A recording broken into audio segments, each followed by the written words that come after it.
In the early 1200s, at a Benedictine monastery in Bohemia, a monk was in trouble.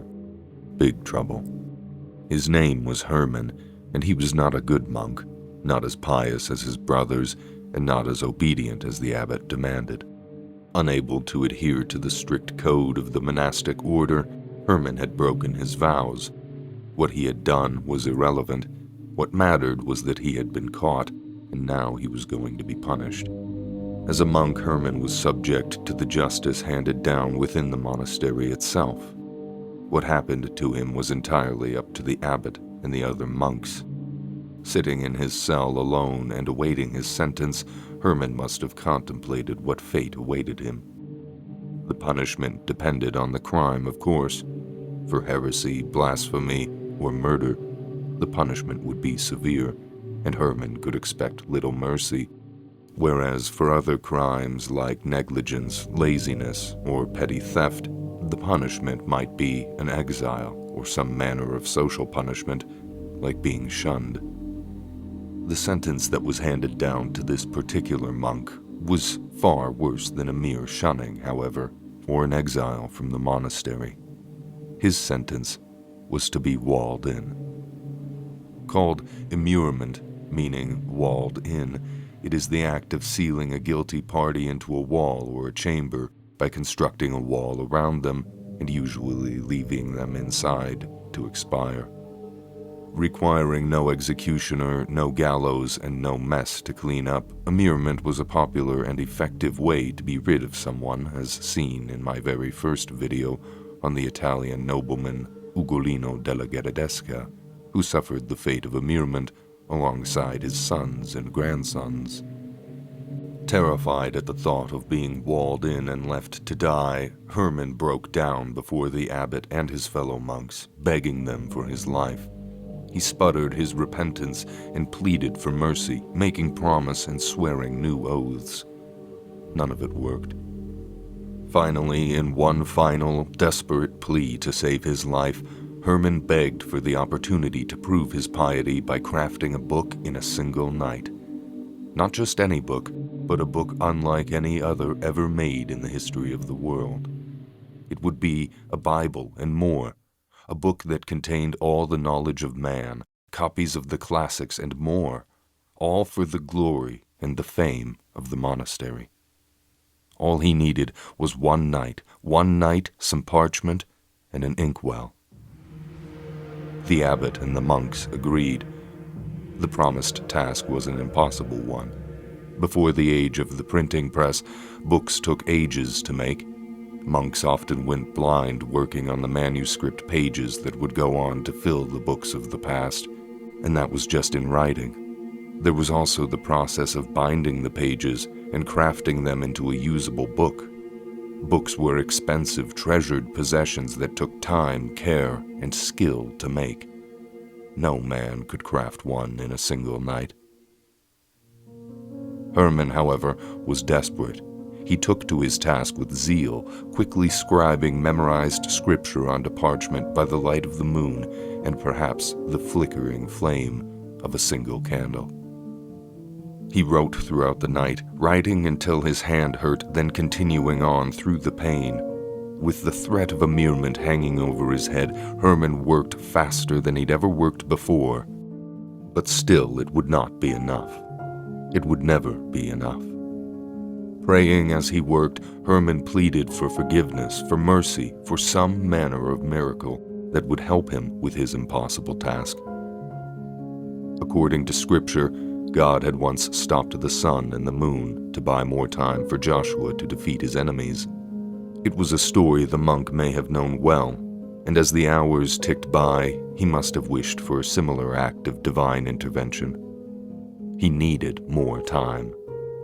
Unfortunately for Herman, he was not Joshua, and God would not be providing him with any miracles to stop the passing of time.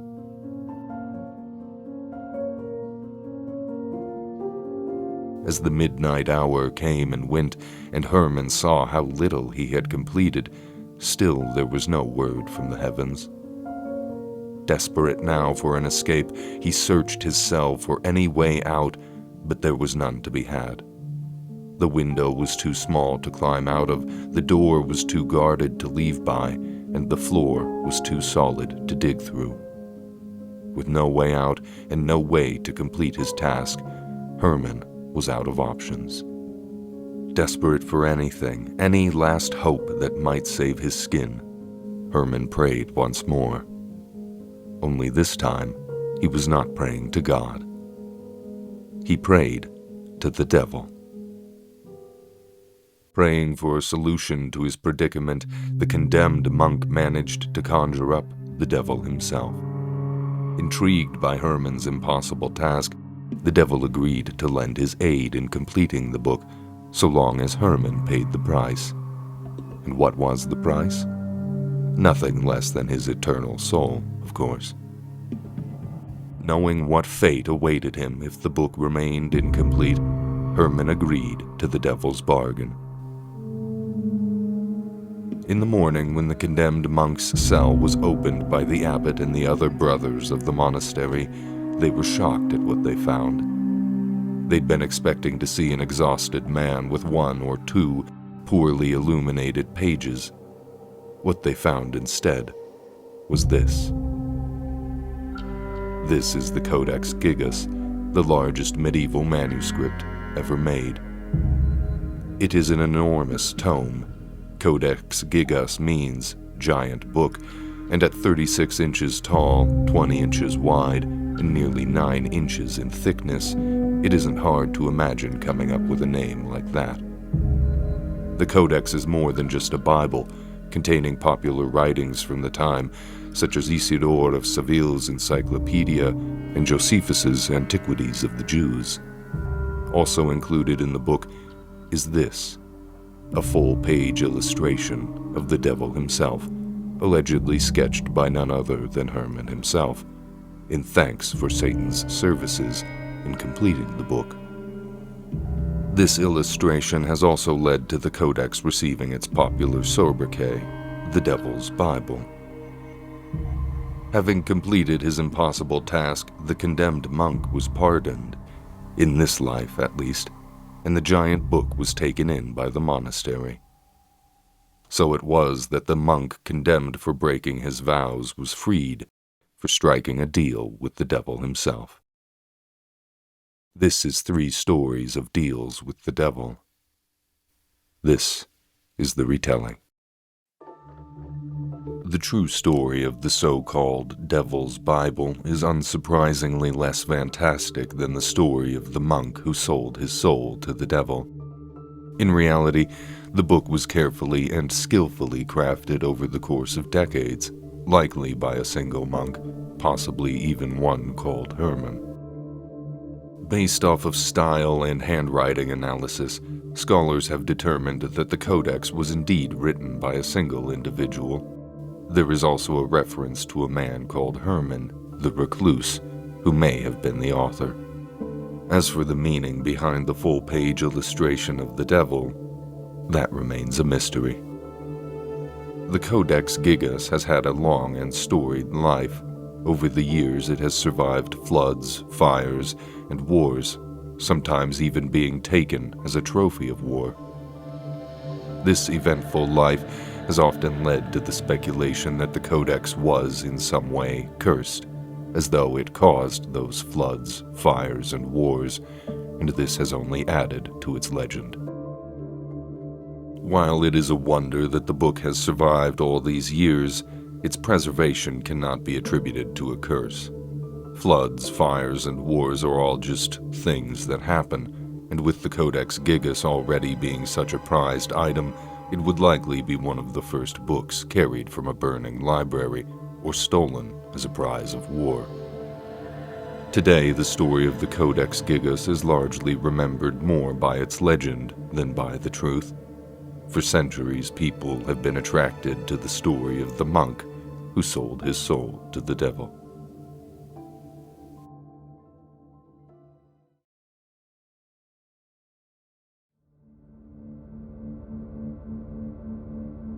A deal with the devil can also be called a Faustian bargain. This term comes from the old German legend of Dr. Faust, a wealthy and accomplished scholar who, despite his successes, suffered terribly from a lack of fulfillment. Lacking faith, identity, and happiness, Faust soon grew depressed. At his lowest state, Faust, who was skilled in astronomy and occult magic, called upon the devil to save him from his sad and boring life. Faust wanted more. He wanted more earthly knowledge, all of it, in fact. He wanted nicer things, better food, and exotic treasures. He didn't care the price. He was bored and depressed. The price was, as always, the bargainer's soul. Then, on Easter Day, a demon, Mephistopheles, appeared to Faust, having first followed him around under the guise of a poodle. As the devil's agent, Mephistopheles took on the role of a genie, granting Faust's wishes and helping him to achieve whatever he desired. Unlike Herman the Recluse, who would live out his earthly days before winding up in hell, Faust was given a set number of years in which to live out his desires before he would be carried off to hell. Mephistopheles, in addition to playing the role of a genie, was also playing out the role of a warden, keeping tabs on the condemned Dr. Faust, always serving as a reminder of what he had done to attain his desires. Interestingly enough, many of the earthly desires that Faust seeks out are things that we now take for granted in the modern world. Things like wonderful sights he has never seen before, any food he wants whenever he wants it, and wonderful smells that fill his nostrils. But he also wants love. Faust longs for the affection of a pure-hearted local girl called Gretchen, and much of the story centers around this desire and the episodes that ensue because of it. Gretchen was seduced by Faust, though not before a great deal of tragedy that would claim her mother's life. Now pregnant and unmarried, Gretchen's purity was shattered and her life soon fell to ruin. Her brother Valentine, enraged by all of this, confronted Faust and challenged him to a duel. With Mephistopheles on his side, however, there was no way Faust could lose, and Valentine was killed. Later in the legend, Faust learns that Gretchen had drowned their newborn child and had been sentenced to death for her crimes. Racked with guilt and shame for his part in Gretchen's ruination, Faust confronts Mephistopheles, who reminds the condemned doctor that it was he, Faust, not the demon, who corrupted Gretchen. It was Faust that chose Gretchen, not Mephistopheles. With the reluctant help of Mephistopheles, Faust attempts to rescue Gretchen from her prison, but she refuses to go. Faust is forced to leave Gretchen to her fate, and she is later executed. Despite her crimes and the burdening guilt that affected her, Gretchen's soul is saved and brought up to heaven, while the condemned Faust is left alone to grieve his loss and dwell on his guilt. Faust then spends his time with Mephistopheles, moving through different worlds and planes, including the underworld. He meets Alexander the Great and Helen of Troy. Faust engages in politics, interferes in wars, and even takes on projects to build dams that push back the seas so he can claim new land. With the demon Mephistopheles always in his shadow, Faust was able to achieve all of this and more, becoming an influential man in his later years.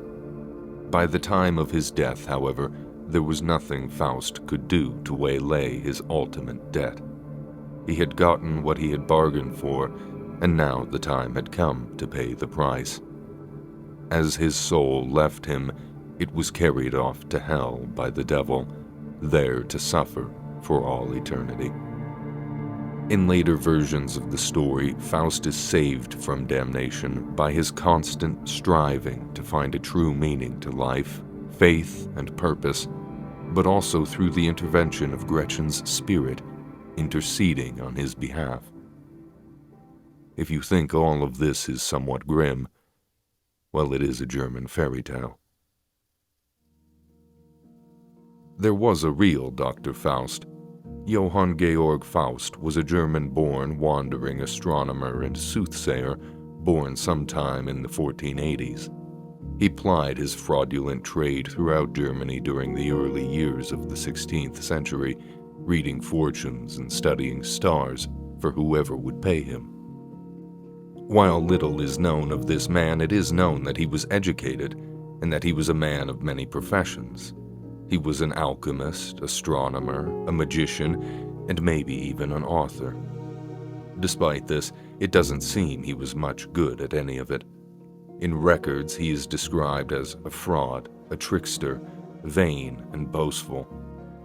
In 1540 or 1541, Faust was killed in an alchemical explosion. His body was said to have been so badly mutilated by this that it was thought the devil himself may have come for Faust.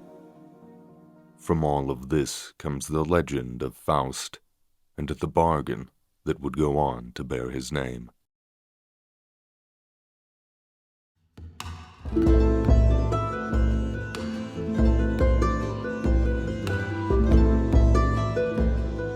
In the year 1589, King James VI of Scotland, who would go on to become the future King James I of England, was looking for a wife. Fortunately for him, there was a prime candidate not far away, across the sea in Denmark. The 14-year-old Princess Anne of Denmark was a fine match for James. She was young, pretty, and Protestant. What was more, her family was rich, so the princess herself also came with a sizable dowry and other cash gifts. For Scotland and Denmark, the match was a no-brainer, and on the 20th of August 1589, the two were married at Kronborg Castle. The only problem was, King James wasn't actually there. Not only was he not at the ceremony, he wasn't even in the same country. He was still in Scotland. The wedding then was a proxy marriage with a man called George Keith standing in for the absent King James. A few days after the ceremony was held, ships were being loaded up and plans were underway to get Princess Anne, now Queen Anne, across the seas to Scotland. It was a joyous, exciting time. Anne was thrilled to be married to James and was excited to meet him in person. And the Scots were pleased to have a queen for their bachelor king, who, up until very recently, had always seemed more interested in men than women. As the fleet that carried Anne set off from Denmark, however, their attitudes would have quickly soured, for it wasn't long before the fleet was sailing right through the heart of a terrible storm. The frigid, icy waters of the North Sea roared and crashed in the howling winds, bringing the ships of the fleet up mountainous tides, then tossing them over the white-capped crest and sending them plummeting down the other side. Biting rain fell from the sky, and savage winds ripped at the sails. It was a terrible storm. For the experienced captain and crew of Queen Anne's ship, there were only two options: sail on and be torn to shreds, or put in at the nearest land and wait out the storm. Fortunately, Queen Anne's ship was not torn to shreds. Instead, the vessel was blown back to the coast of Norway, where Anne and her retinue managed to make their way to Oslo by land. Queen Anne and her party had survived, but only just. The storm they had encountered had been so terrible and so frightening that it wasn't long before it was being attributed to the work of witchcraft. Witchcraft had always been around and had often been a popular explanation for everything from poor weather to mental health disorders. But during the 16th and 17th centuries, the fear of witches was at an all-time high. Witches were thought to be everywhere, and they could affect everyone, even kings and queens. Writing to her husband in Scotland, Queen Anne lamented that she feared the weather was so bad that there was no way she could cross the seas before the springtime of the next year. In Scotland, King James worried for his bride. He watched the waters for a sign of her ship and composed poetry and song while he waited. Finally, deciding he could wait no longer, King James decided that he must go to Norway himself.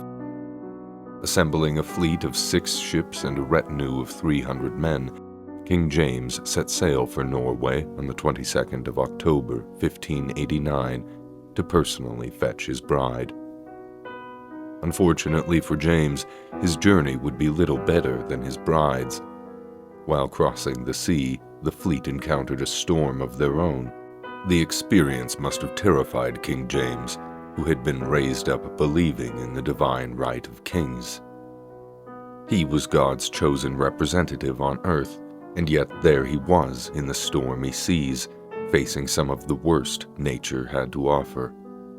In his eyes, there could only be one explanation for such cursed luck. It had to be witchcraft. King James would eventually make it to Norway 12 days after setting off, but his troubles were not over. The weather was so bad that it would take him another 3 weeks to reach Oslo and finally meet his bride. The couple were formally wed in late November of that year before returning home to Scotland in spring of 1590. Although the royal couple had finally made it back home safely, the memory of the wicked storms that had nearly sank them lingered in their minds. The way King James and many of the people of the time saw it, witchcraft had to be responsible for the whole affair. There were witches out there, and they were trying to kill the king. They needed dealing with. Back in Queen Anne's home country of Denmark, trials for witchcraft were already underway by June of 1590. 6 women were already in custody and had confessed under torture to raising up storms that had ravaged Queen Anne's fleet, as well as sending devils to climb up the keel of her ship on Halloween night. Found guilty of witchcraft, several of these women were executed. In Scotland, King James was impressed by the speed and efficiency of the Danish courts with their witch hunt, and so he decided to emulate their system and root out the witches on his own side of the seas as well. Investigations into witchcraft were carried out, accusations were made, and charges were laid. One of those charged was a school teacher by the name of John Fian. John had been implicated by a woman called Gillis Duncan, who had confessed, under torture, to being a witch. In her confession, Gillis was forced to provide the names of other witches she knew, to which she supplied over 60 names of individuals from all across Scotland. As one of those named in this confession, John Fian was soon detained and he was questioned. Remarkably, he confessed to the charge of witchcraft.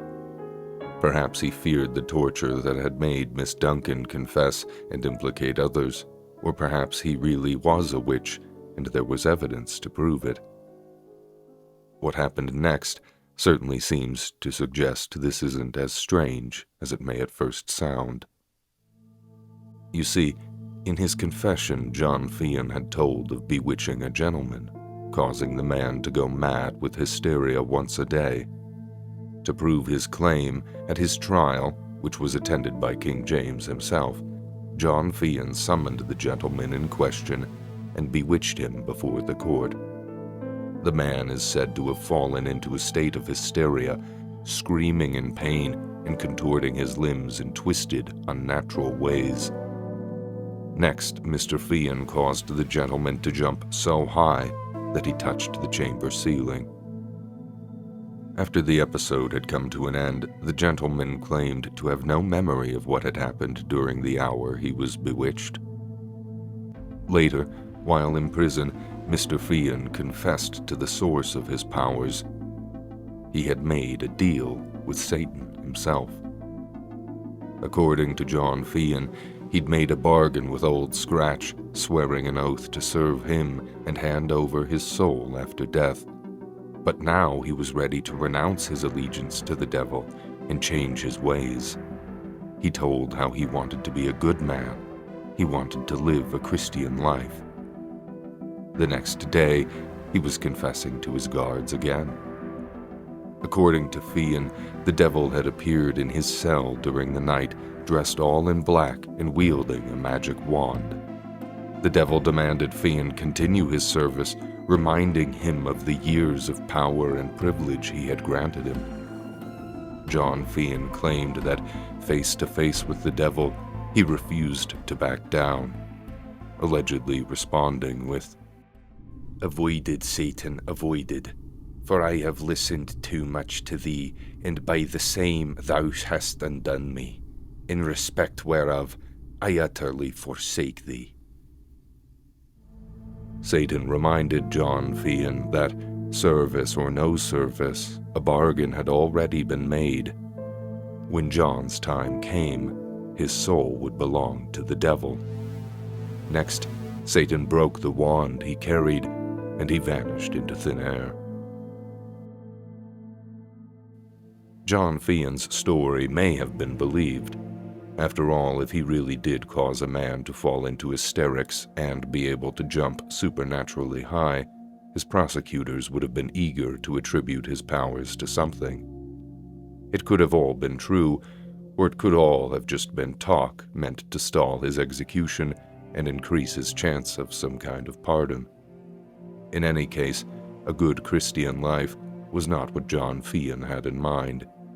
He may have renounced the devil, but he wasn't going to stay confined in a cell, and that very night, John Fian stole the key to his cell and escaped into the night.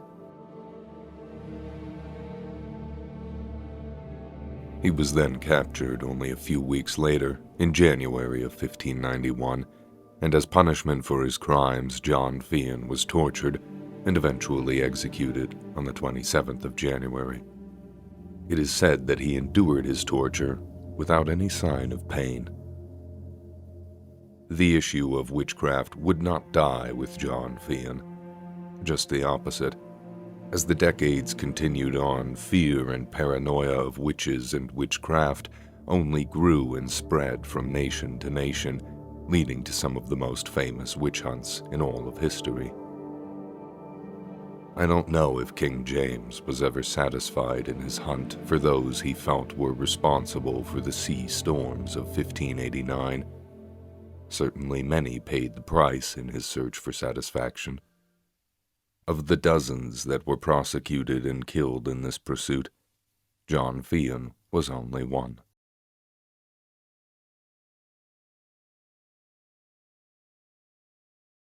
Hey everyone. Thanks for watching the video. I hope you enjoyed it. I want to give a big thank you to everyone supporting the channel. Every like and every comment go a long way, and if you make it this far into the video, you're supporting. So, thank you. Anyways, more videos are in the works, so I'll see you in the next one.